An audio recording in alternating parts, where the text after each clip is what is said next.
Kedua adalah ikatan kovalen.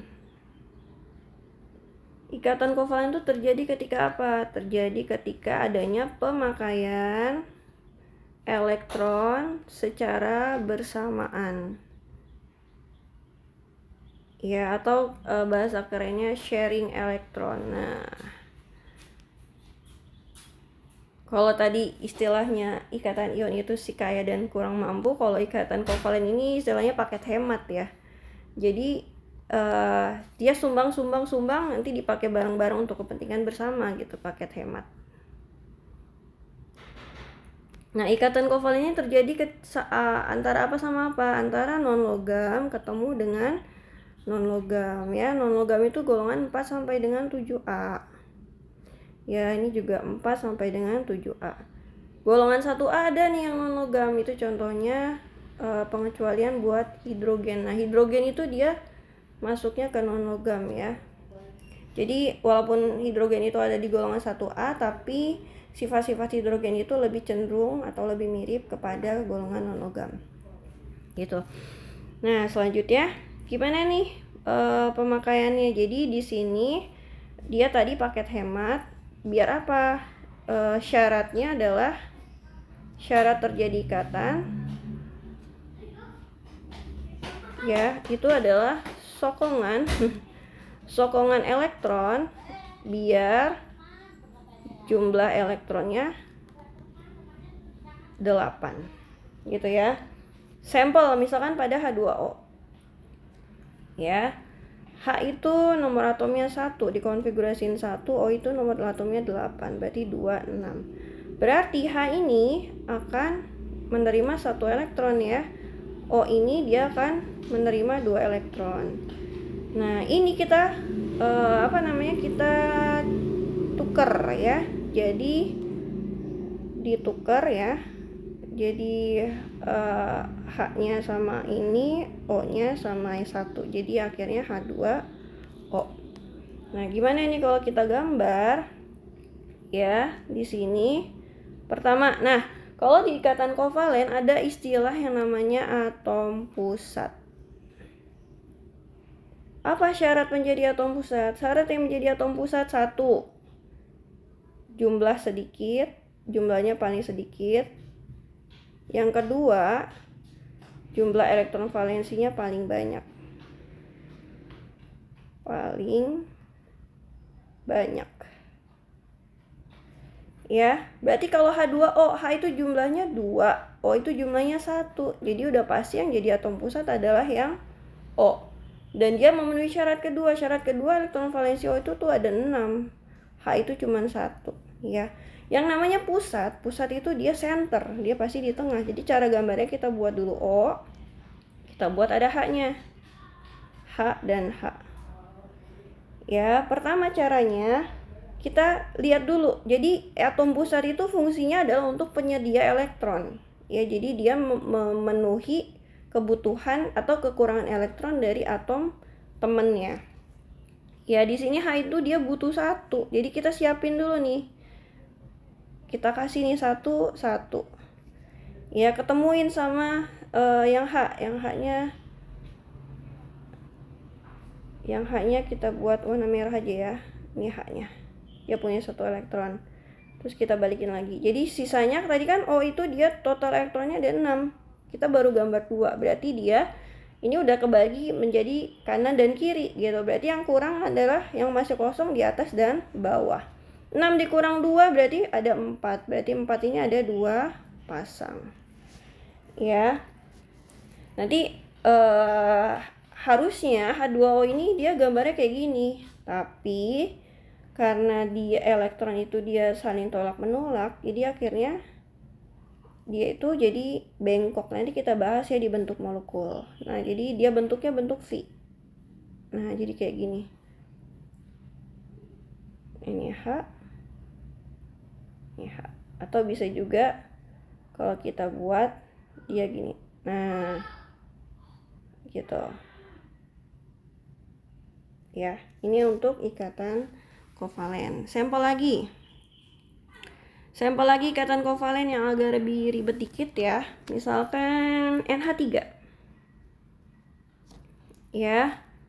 N itu dia nomor atomnya 7, berarti 25, H itu 1, ya berarti 1. N itu berarti dia butuh berapa? Butuh 3 elektron. H itu dia butuh 1. Ingat, di sini kita tentuin dulu. Kalau udah ngomongin konteks kovalen, kita harus tentuin dulu nih siapa atom pusatnya. Tadi syaratnya apa? Ada 2 syarat atom pusat. Pertama, jumlah atomnya paling sedikit. Yang kedua, elektron valensinya paling banyak. Ya, berarti N sama H. N itu ada 1, H itu ada 3. Udah pasti yang jadi atom pusat yang N. Kita buat yang namanya pusat, berarti dia center di tengah. Kita buat hanya ada 3.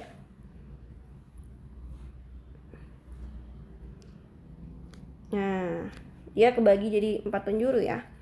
Ingat tadi fungsi dari atom pusat adalah mencukupi kebutuhan elektron dari temennya gitu ya, dari sekitarnya. Nah, berarti H itu masing-masing dari H butuh 1. Berarti N itu wajib kasih 1 elektronnya ke H.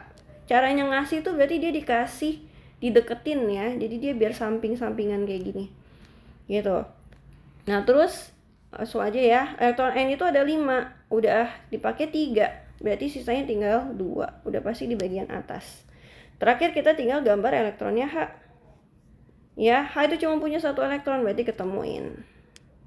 Nah, H itu jadi dia udah duplet 2 ya.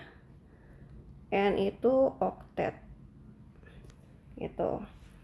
Ini kalau kita bahas di sini ada di bentuk molekul itu di sini karena dia 1 elektron dari N ketemu dengan 1 elektron dari H, berarti di sini namanya pasangan elektron ikatan.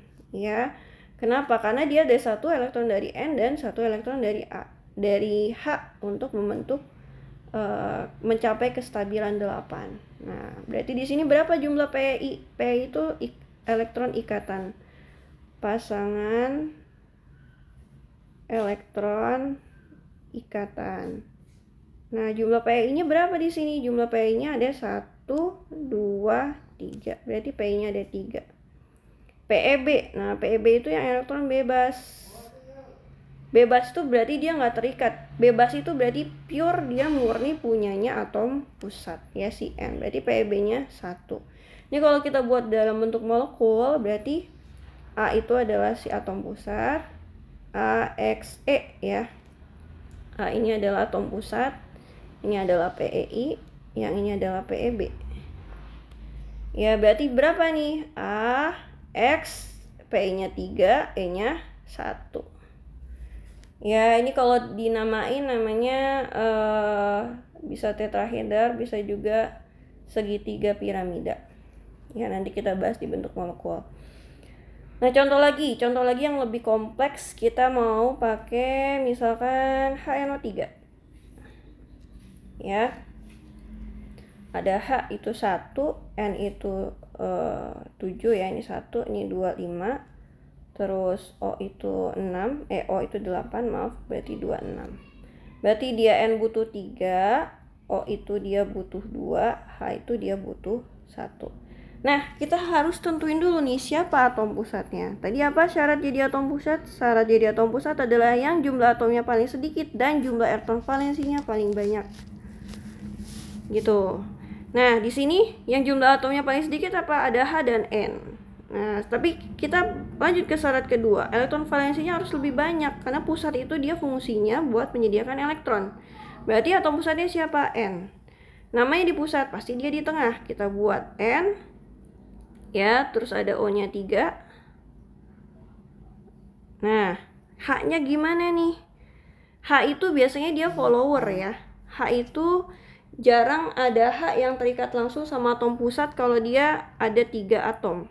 Nah, jadi kalau ada 3 atom biasanya H itu followers dari atom yang lain, berarti followers dari O. Misalkan kita taruh hanya di bawah.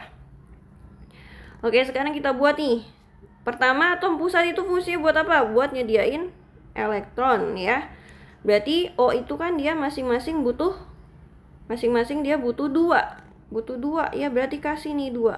2, 2, 2, 2, 2. Nah, tapi N ini cuma punya 5. Ya, berarti nanti ada subsidi lagi nih.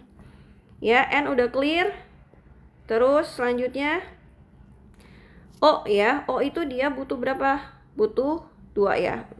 butuh 2 elektron. Nah, tapi lihat lagi nih, si N ini dia butuh 3. Butuh 3 ini udah pasti dari O dia dapat 2, dari H dia dapat 1.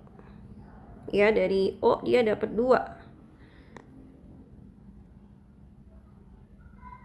Ya, dari O dia dapat 2. Berarti di sini maaf, dari O yang pertama dapat 2, O yang kedua dapat 1. Ya, berarti di sini ada yang O-nya nyumbang ke N ya. Berarti di sini sumbangin 2, sisanya ada 6 ya. Ini kita kunci dulu karena dia udah oktet. Selanjutnya N di sini dia tinggal butuh 1 lagi ya, nggak mungkin dikasih dari O yang ini. Jadi kalau dia mau memberikan elektron itu tuh nggak bisa ngasih 1 doang gitu. Bisanya ngasih 1 doang tuh kalau H ya. Selebihnya biasanya kalau O itu dia ngasihnya genap karena dia totalnya harus berpasangan ya. Nanti kalau dia kasih 1 jadinya nggak berpasangan gitu. Ya, jadi di sini N ini tadi dari O yang ini, O yang pertama dia dapat ngasihnya 2, O yang kedua dia ngasihnya 1 gitu. Nah, ini harus dikasih 1 nih. Nah, ya terus O-nya di sini udah ada 1, berarti dia ada 5 lagi. Berarti itu 2, 3, 4, 5-nya di sini. Terakhir, ini O juga kita gambar ya di sini. Ini kita kunci dulu ya. Nah, kita kunci. Terus terakhir endingnya adalah si H. H-nya di sini segitiga aja ya. Nah, kita kunci. H-nya udah duplet, O-nya di sini oktet, N-nya juga oktet. Nah, kalau di sini ada ini yang dia cuman ngasih tapi nggak nerima ya. Ya, dia cuman ngasih tapi nggak nerima. Nih ya, ini pure nih, lihat. Kalau lihat fokusnya di lingkaran yang ini, dia cuma ngasih dan gak nerima. Yang dia pure punyanya N itu X ya, ini ya. Dia cuma ngasih tapi gak nerima. Ini namanya koordinasi.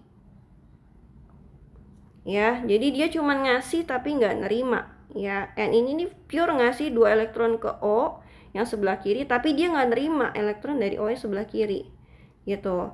Kalau ini dia ada gabungan, ini ada rangkapnya. Jadi kalau kita buat pakai garis gitu, berarti di sini N, di sini ada rangkap 2O, terus di sini ada gini ya, di sini ada H, terus di sini koordinasi itu dia panah ya. Koordinasi itu panah artinya apa? Ini N ngasih elektronnya ke O. Ini namanya koordinasi. Ya, berarti kalau misalkan kita data nih, berapa nih jumlahnya masing-masing elektronnya? Ya, di sini PEI-nya ada berapa nih? Ya, ini ada rangkap ya, ini ada rangkap ya, rangkap 2. Ya, ini ada PEI, ini adalah PEI ya. PEI tapi dia rangkap 2. Ya, terus di sini juga PEI sama ini dia koordinasi ya, koordinasi. Nah, berarti dia punya PEB nggak? Dia nggak punya PEB ya, karena elektron N-nya nggak ada yang nganggur ya. Dia semuanya dipakai untuk berikatan. Gitu. Ini namanya ikatan kovalen koordinasi. Nah, dia juga ada ikatan kovalen rangkap 2-nya di sini. Satu lagi sampel di sini aja lah ya, ada nganggur. Ya, ada ikatan kovalen itu ada yang tunggal, ada yang rangkap 2, ada yang rangkap 3. Ya, ada juga koordinasi. Nah, di sini kalau yang rangkap 2 contohnya oksigen ya. Yang dia sama-sama butuh 2 elektron. Ya, berarti di sini misalkan dia oksigen O2 ya. O2. O itu kan dia 8, berarti 2, 6. Masing-masing dari O butuh 2. Oksigennya ada 2, berarti buat O. Masing-masing dari O butuh berapa? Masing-masing dari O dia butuh 2, kasih 2. Ya. Kasih 2. Ini kita gambar sisanya. Ini kasih 2. gambar sisanya. Nah, jadi oktetnya begini. Atau bisa juga dibuat kayak gini. Nah, ini rangkap 2. Ada juga yang rangkap 3. Rangkap 3 itu kayak N2.